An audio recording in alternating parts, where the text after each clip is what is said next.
কচ্ছপ ও হাঁস। এক পুকুরে দুটি হাঁস এবং একটি কচ্ছপ বাস করত। তাদের মধ্যে গভীর বন্ধুত্ব ছিল।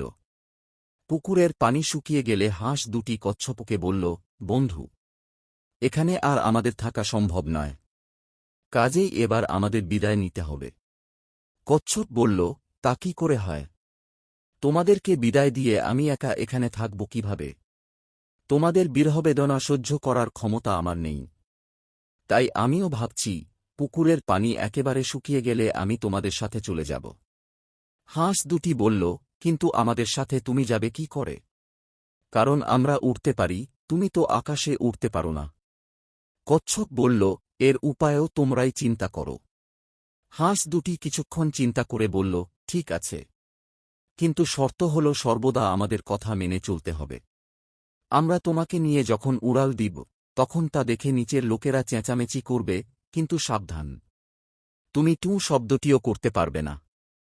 কচ্ছপ এ শর্ত মেনে নিল।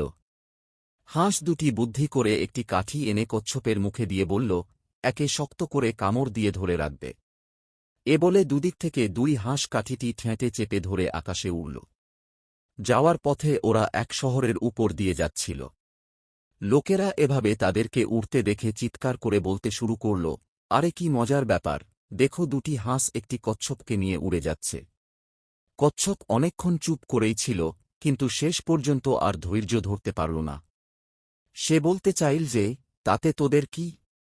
কিন্তু কথা শেষ হওয়ার আগেই মুখ থেকে কাঠি ছুটে গেল, আর সে মাটিতে পড়ে পটলুলল। হাঁস দুটি চিৎকার করে বলল, বন্ধুর কাজ হল উপদেশ দেয়া, আর যারা সৌভাগ্যবান তারাই শুধু সে উপদেশ থেকে লাভবান হয়। শিক্ষা: যারা হিতাকাঙ্ক্ষী বন্ধুর কথা শোনে না তারা বিপদে পড়ে।